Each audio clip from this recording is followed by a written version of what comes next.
Hello. I watched an empire fall in real time, but stuff still happened. So what's up? It's cold outside. It's icy, at least around me. It's also very icy in Minnesota. Still, the snow kind of ice.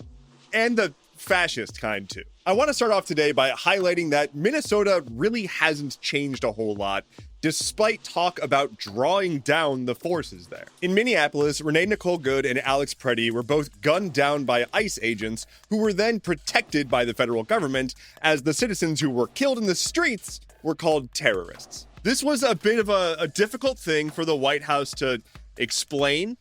And so they were like, well, we got to do something besides call our own citizens terrorists after we get them murdered. So what they did, presumably to not have to keep dealing with this, maybe, was to get rid of Greg Bovino. I've never looked up how to pronounce his name because I don't care. We're going to call him Bovie. Greg Bovine. Greg Bovino or whatever. He's the fashy looking dude who like explicitly tries to dress like a Nazi. He's been the head boy of ICE for a little bit now, going out in the field, doing all the fashy stuff and hyping them up, talking about how this is our town. ICE agents. Whose city is it, G? Fucking ours is our fucking city. Anyway, they pulled him out of Minneapolis and replaced him with Tom Homan, who is the border czar. Anyway, Tom Homan, he looks like he's melting all the time, and also, I'm pretty sure his soul already has. So he comes in and he talks about drawing down the troops that are currently there by 700. That entire statement could be analyzed for years. Drawing down the personnel and talking about it like it's a war zone is fucking crazy, my guy. And they're pulling out 700 people, leaving 2,000 agents, which is more than twice the total employee count of the Minneapolis Police Department. Tom Homan went on to refer to Minneapolis as a theater. You ever heard of the term like the Pacific Theater? You know, like that's a war thing. It's a way to refer to like a war front. This is an American city. A cold one, but it's an American city, not a fucking war front. Or at least it wasn't supposed to be a war front. But it turns out that the people in Minneapolis are still, to this day, hiding people from feds and trying to not get stopped in the street by a masked, armed guy who's like, show me your papers. It was just a couple of weeks ago that I talked about a contact that I have on the ground in Minneapolis who was telling me about someone they knew who was being hidden.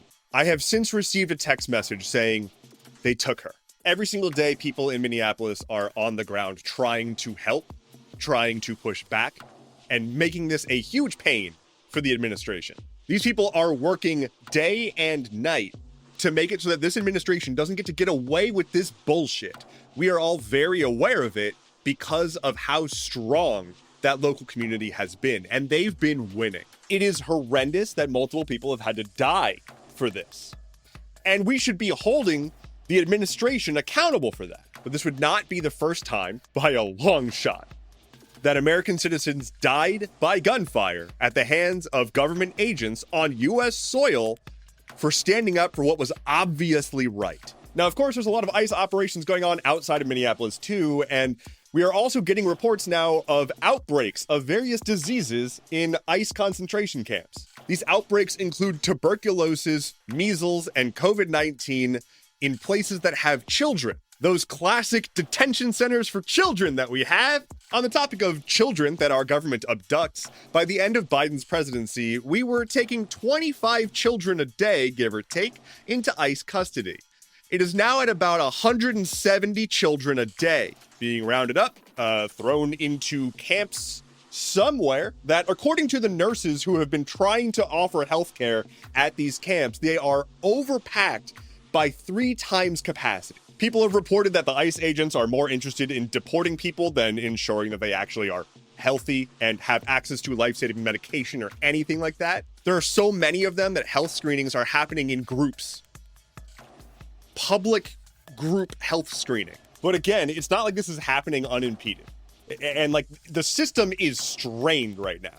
A whole bunch of attorneys in the Minneapolis area are quitting because they're like, fuck this. I either don't want to do this because this is fascist as hell, or this is making my life impossible. Here's a quote from an attorney who was at her breaking point. In court, to the judge, she says, quote, "The system sucks. This job sucks. I wish you would hold me in contempt so that I could get 24 hours of sleep." I think that about sums it up. They're fucking miserable, but that's okay. We can make them more miserable. We'll get there. Have faith. Hold. If you like what I do, you can help me keep doing it by supporting me. You can head to isupport.dev, and there are options for monetary support or just sharing my stuff and other ways to help me keep all this going. So thank you so much for being here. I'm doing this for you, but I can't do it if I can't feed myself. So thank you, anyone who is interested in supporting, and that's great. Let's move on. And now for sports. We go to the sports desk. It's over here. Hi, welcome to the sports desk. I'm the same guy. The Olympics are happening. And the Super Bowl. The Super Bowl is not at the Olympics. That'd be funny. The Winter Olympics of 2026 have started in Milan. They are going from the 6th to the 22nd. And a whole lot of people are going to do a whole lot of cold stuff. There have already been a handful of medals passed out, just sort of like handed out. I haven't competed yet, so I haven't gotten my medals. But I can say that Japan got a medal for men's snowboard big air. Now, look, I know that men's snowboard big air is a really rad sport. I'm not dogging on it. It does sound like a bargain bin Nintendo 64 game. But grats on the big air, men's snowboard. Of course, we also had the opening ceremony, which was a whole thing, and JD Vance was put up on the Jumbotron, and the entire fucking world booed him. Which is the only reaction, really, to having JD Vance on a Jumbotron. Over stateside, we've got the very big bowl going on. It's when they take all of the superest people that have a lot of knowledge of the pigskin and the gridiron, and they put them in an arena together with a Bad Bunny. It is the Seattle Seahawks versus the New England Patriots this time around, so that just goes to prove that the closer you are to the border of Canada, the more frequently you appear in the Super Bowl. That's my thesis, because I don't know a whole lot else about the NFL. The Super Bowl is happening like as I'm recording this, so if you're watching it, I hope you're enjoying your buffalo chicken dip. And I'll let you know who won. Here, I'll edit it in right here. The team that won was the Seattle Seahawks. Moving on, I want to acknowledge that the situation in Gaza really hasn't changed. I'm kind of tired of things not changing. I feel like things could change a little bit for the better. Now, look, I don't honestly have a whole lot more to say here. I have spent years now saying some rendition of the same thing of Israel has attacked Gaza again, and I don't know why, and they claim Hamas was there, and then they don't really give any evidence, and then they say also, no, we didn't do that, and also it's a ceasefire. All I really have to say is to encourage people to be loud. If there's any semblance of someone suggesting that the conflict, in huge air quotes, between Israel and Hamas has ended, it's just not the case. People are still actively being targeted by heavy artillery while trying to dig their homes out of the rubble. That doesn't sound like an end of a conflict to me. A very different kind of explosion, a WAPlosion. The Washington Post just kind of fucking beefed it. Like, holy shit, dude. On February 4th, the Washington Post announced job cuts of 300 people. It's about a third of their staff. Among the things that they cut were their entire sports desk, the entire books desk, their audio and video teams, including some of their podcasts, their culture teams, and their foreign coverage teams. What are they going to report on now? I don't know. They say they're going to focus on like government and security.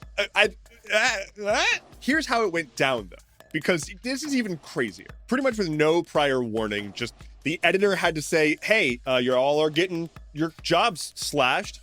The CEO isn't here to say that because he's elsewhere. It later came out that the CEO, Will Lewis, was off at a party for the Super Bowl while absolutely cutting his staff to shreds. That didn't sit well with the team. He's since resigned because obviously, to drive home how sudden and absurd this was, Lizzie Johnson, a reporter for the Washington Post in Ukraine, posted that she had been laid off by the Washington Post in the middle of a war zone. She had been working out of her car with no power in Ukraine on the war front, where Russia has been attacking energy infrastructure. And then she found out that she was laid off in a car in the middle of a war zone. Jeff Bezos bought the Washington Post in 2013 for $250 million, which is like, fuck all. This is the paper that exposed Watergate. This paper has 76 Pulitzer Prizes. It started in the late 1800s. Like, regardless of anyone's current outlook on the media and the news and whatnot, It's wild that Jeff Bezos is so much more interested in lobbying Trump that he'd rather just annihilate the Washington Post. It doesn't sound like he was super happy with how this was all handled, but it's not like he hasn't been doing active harm to the Washington Post's reputation for a while now. You'll recall that right before the election last year, he personally stepped in to stop the Washington Post from endorsing Kamala Harris. Now, did that change the election? Probably not, but that's not a thing that you should do if you are a billionaire donor who owns a newspaper. Hey, maybe fewer billionaires owning newspapers, please? Here's a very good quote from a former executive editor of the Washington Post, Martin Barron. Quote, Bezos' sickening efforts to curry favor with President Trump has left an especially ugly stain of their own.